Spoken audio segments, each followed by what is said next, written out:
আসসালামাইকুম ভিউয়ার্স, আশা করি সবাই ভালো আছেন। আপনার দয়া আমিও ভালো আছি। বরাবরের মতো আরেকটি মোটো ব্লগ নিয়ে আপনার সামনে হাজির হলাম। আমি এখন আছি 10 নম্বরে। দেখতে পাচ্ছেন আজকে হয়তো বা তেমন কোনো জ্যাম সম্ভবত নেই জ্যামটা। তারপরে আমরা একটু ফেস করতেছি, এটা হচ্ছে যে মিরপুর 10-এর একেবারে ট্রাফিক পয়েন্ট যে কথা বলি সেটা পার হলাম। এই যে বাসগুলো দেখতে পাচ্ছেন, এই বাসগুলো হচ্ছে দুই বন্ধু। দেখেন আমার সামনে দুইটা বন্ধু আছে, তারা একসাথে রাস্তা দখল করে দেয়। এটা আসলে মোটেও ঠিক না, কারণ হচ্ছে যে রাস্তার দখল করে যাওয়ার কোনো এখতিয়ার কারণ নাই। ওনারা হচ্ছে ওনাদের ইচ্ছা মতো গাড়ি ড্রাইভ করে।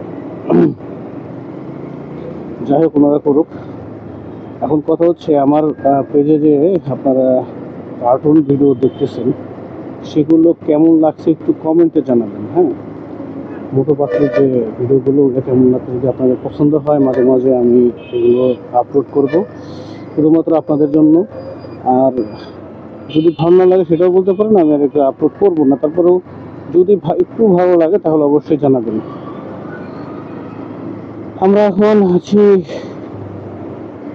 মিরপুর শপিং সেন্টারের সামনে, প্রায় এটাই হাতের বামেই হচ্ছে মিরপুর শপিং সেন্টার।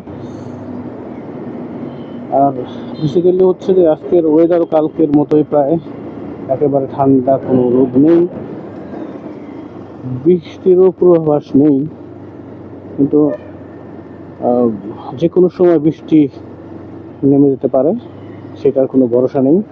তবে এই মুহূর্তে যারা ঘুরতে বেরোতে যাচ্ছেন তাদের বলবো সাথে অবশ্যই বৃষ্টি প্রতিরোধক কোনো কিছু নিয়ে আসতে হবে, কারণ যে কোনো সময় বৃষ্টি হতে পারে। আমার সামনে দেখতেছেন অটো। আসলে ঢাকার ম্যাক্সিমাম জ্যামের কারণই হচ্ছে কিন্তু অটো। তাদের আসলে রাস্তায় চলে যেভাবে গাড়িগুলো, সেভাবে মানে ওদের কোনো ইয়া নেই। ভালো আমি যাচ্ছি তো দেখছি। যাই হোক, সরি।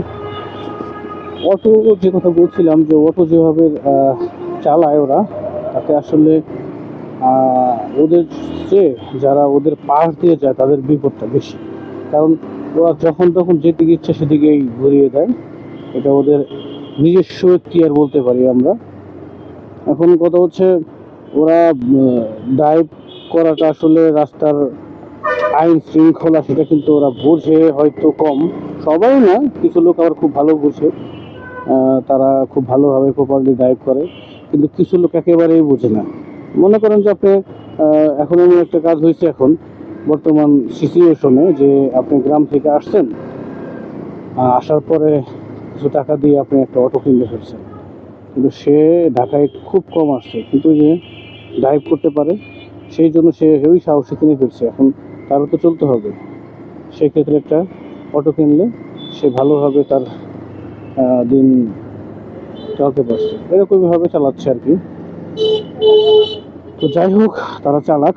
আমরা তাদেরকে বলবো, ভাই যদি ভিডিওগুলো দেখেন অবশ্যই রাস্তায় চলতে গেলে অবশ্যই আপনার ডান বাম খেয়াল রাখতে হবে। যেহেতু আপনাদের লুকিং গ্লাস নেই, আপনাদের ইন্ডিকেটর লাইটও নেই যে আপনি কখন কোন দিকে যাবেন।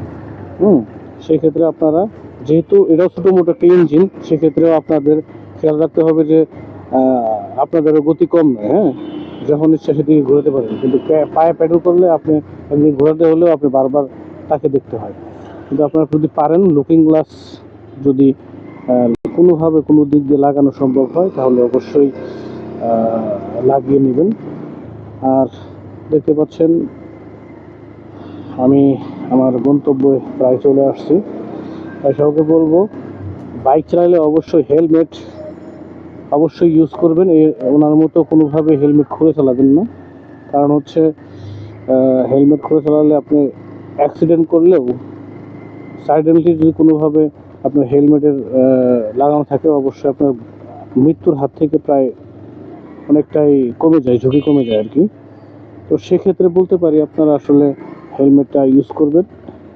হেলমেটের গুরুত্ব অপরিসীম, সেই জন্য সবাইকে বলবো হেলমেটটা ইউজ করবেন। আর বেসিক্যালি হচ্ছে যারা হেলমেট পরতে চান না আসলে তাদের জন্য বাইকটা আসলে খুব অনিরাপদ। ধন্যবাদ, সবাই ভালো থাকবেন। ভিডিওটি ভালো লাগলে অবশ্যই লাইক কমেন্ট শেয়ার করবেন। ধন্যবাদ, আল্লাহ হাফেজ।